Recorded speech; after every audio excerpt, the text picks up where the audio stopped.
So, we talked a little bit earlier, but you work with, Omar Terrell and Ivy Medusa. Hmm. Like how did that collaboration come about?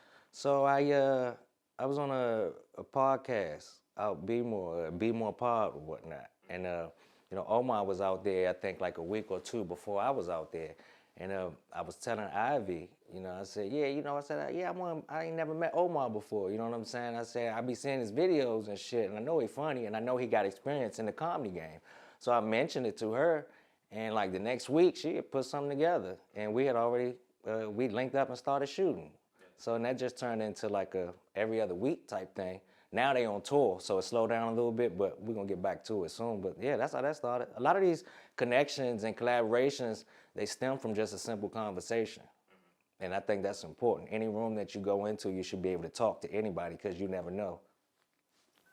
When you all are collaborating, what is that process like as far as like coming up with different ideas or things that y'all want to do? So usually, somebody will have the main idea, and if anybody wants to add anything to it, we'll do it that way, or it'll just be an outline of what it is, and then we'll freestyle through whatever it is that we're doing. And sometimes that's when you come across some of the funniest shit randomly. Why do you or what do you feel like makes you all's chemistry, so good? So I think we're both secure. I think we're all secure. Everybody that I've worked with, honestly, you know what I'm saying? I think we're all secure with who we are and what we bring to the table. And that's what allows, these collaborations to be pulled off the way that we're able to pull them off. So, Outside of, those two, like who are some of the other comedians that you collaborated with? oh man, Goofy, that's my guy right there. Lawrence Owens, man. G Dot, spinning like I printed. DJ got jokes. Mr. Almighty Waffle, man. Be anonymous, Miss Sin. Bro, it's like I honestly hate naming names because you're always gonna leave somebody out. You know what I'm saying? APAP. I worked with APAP on a movie before. That was dope. Like, I done worked with some people, man. So, out of like all the skits you've done, what's been your favorite ones? My favorite skits. My favorite skits are My favorite skits are the ones that I create from the ground up. So like I recently, matter of fact, I recently did one about deadbeat dads coming back. After they found out their son making it to the NFL, and at the moment, that's one of my favorite. You know what I'm saying? Because it opens your eyes to some bigger shit that's out there. You feel me? Deadbeat dads are a real thing. You know what I'm saying? But it's not just dads, okay? And it's not just black people. You feel me? But when you do a skit like that, it makes a lot of people say shit. You know what I'm saying? Some people is like, oh yeah, that's wrong. So you're just painting that picture on black people. Well, what's your issue for thinking that only black people are deadbeat dads? You know what I'm saying? Deadbeat dads are in every race, every ethnicity. You feel me? It's a problem. Instead of being mad at the person that's depicting this in this way, be mad at the people that are actually out here being those deadbeats and shit. You feel me? So I like things like that, man. Things that are gonna actually make people talk without being all crazy and shit. Like I don't want to do no crazy shit. I don't want to run around in a cafeteria with my nuts out and think it's funny type shit. You know what I'm saying? I'm not about that type of comedy. So, kind of talked a little bit about it earlier, but like in comedy, you always gonna offend somebody, even if you ain't trying to. Like, have you ever been in like hot water with anything you've done, like skit wise, or whether it's something you said in your stand up, or you just offended somebody in the wrong way? I mean, that's just been me my entire life. Somebody's always offended. You know what I'm saying? Like I said, when somebody has a serious situation going on and then I'm able to take it and laugh at it, that's offensive right there. I understand that as a comedian, you know what I'm saying? But I'm also a man. So if I offend you in any way, I'll let you know, like, look, man, nothing personal. You know what I'm saying? Like this is just what it is. I'm a realist when it comes to everything. And the fact of the matter is some shit needs to be said and some people are gonna be offended. But that's for you to deal with. That's for you to deal with. I'm not coming at you disrespectfully in a fucked up way. You know what I'm saying? But if I feel this way about a situation, I have reasons for feeling like that. So allow me to be able to have my opinion it may be fact to me. You know what I'm saying? But yeah, it happens. It happens quite often. Do you ever like you just get any type of like qualms or nerves about the cancel culture? Nah, Why nah. not?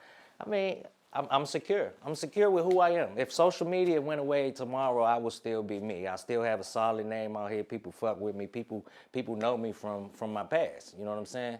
So at the end of the day, the internet doesn't make me who I am because that shit will never go to my head either. You know what I'm saying?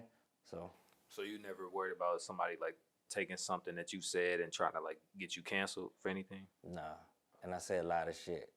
I say a lot of shit. I've said some inappropriate shit too. I'm sure shit'll start coming out somewhere, some point in time. You know what I'm saying? I've done past interviews with people. You know what I'm saying? Pretty sure somebody might post some clips of things like that. I mean, I really don't care at the end of the day. If this is how I feel, it's okay. I should be able to express how I feel when it comes to something. You know? Do you miss how like back in the days comedy used to be like very like raw and unfiltered? Yes. Yeah, Yeah. like why? When, Oh no, go ahead. Go no, ahead. no, go ahead. So why do you feel like it's gotten so sensitive nowadays? There's too many bitch ass people out here, man. It's it's like people love to talk about shit. People love to run their mouth and comment and say something about everything, but the moment you say something back to them, they can't take it. Yeah. You know what I'm saying? That's a problem. If you don't want nobody to say anything to you, shut the hell up. You feel me? I talk, so I really don't give a damn when it comes to anything at the end of the day. If it's not affecting my family or my finances, I'm really not too worried about it. So like, for example, like you saw the like the Tom Brady roast, right? I saw some of it. I saw some of it. Is Kevin Hart was in that? Was Kevin Hart in Yeah. that? Yeah, Kevin Hart tore his ass up, didn't he? Yeah, Yeah. yeah. So All right, like bet. a lot of the jokes, people was making, a lot of people was saying like, oh, it reminds them of like the good old days in comedy where like people was saying whatever and it wasn't, people weren't getting sensitive. Yeah. Do you feel like in a way comedy can get back to that point, or do you feel like it's pretty much gone? Like everybody is too sensitive now, and ain't no going back. I mean, that's where I plan on taking it. That's where I plan on taking it. So if you're too sensitive for it, you might not want to come see me at a show. You know what I'm saying? And that's fine. It's not for everybody, but the same way that we can sit here and talk about how we miss that type of comedy, other people miss it. So when they reintroduced to it, they'll be there. You know what I'm saying? So I want to find people like that. Those are the people that I want to be able to come out and check me out and say, man, now that's comedy right there. To me, that's major. When somebody comes up under one of my posts or is at a show, and after the show they say, man, like that's real comedy right there. To me, that shit's amazing. When you like some people have referred to comedians as people who like say what the everyday man wants to say, but is too scared to say because of those fears of getting canceled. Do you feel like that's a responsibility that you have as a comedian? Yeah, I do. I do, because so many people want to say it. Like you said, so many people want to say it. And then I even lost myself a little bit, you know what I'm saying, when it came to stuff like that, because I felt I was trying to filter myself too much. You know what I'm saying? It's like, all right, well, you can be you without applying that type of filter to yourself, because this is you. You know, this is why people always say you're funny, because you've always been able to be you. So be you. Aside from comedy, you've also, done acting as well. A shout out to World War Polo. You was in the New Balance Boys and the Fight Before Christmas. What is it like? Well, first of all, how did you get those roles to begin with that you was in? Skits, man. Skits, you know, a lot of people say those little skits. You feel me? People say, oh, you be doing those little skits. Yeah, they little until they become big. You know what I'm saying? And that shit has opened the door for acting roles and things of that nature. And that's how the shit got started. You know, Polo came across me from one of the Uber skits that I was doing. And then, this is around the time, with Kings of DC, was really out there.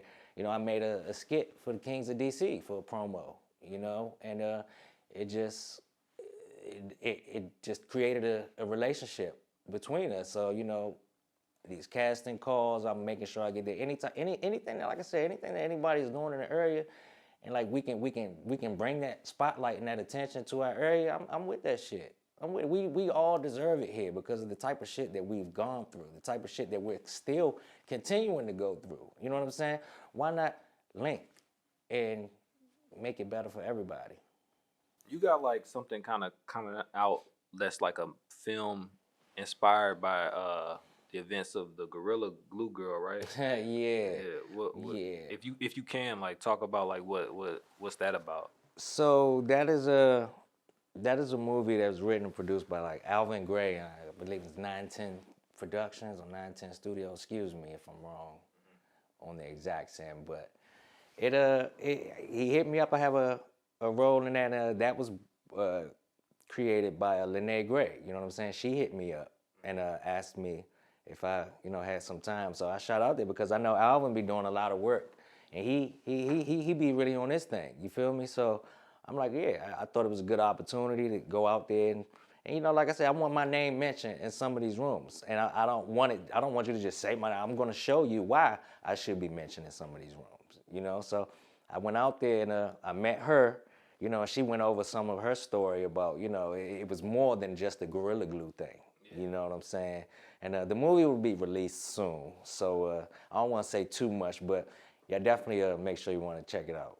Do you see yourself doing more like acting and like serious acting in the future? Oh yeah, and it doesn't even have to be a funny role. I'm really starting to figure out myself more, and when it comes to that.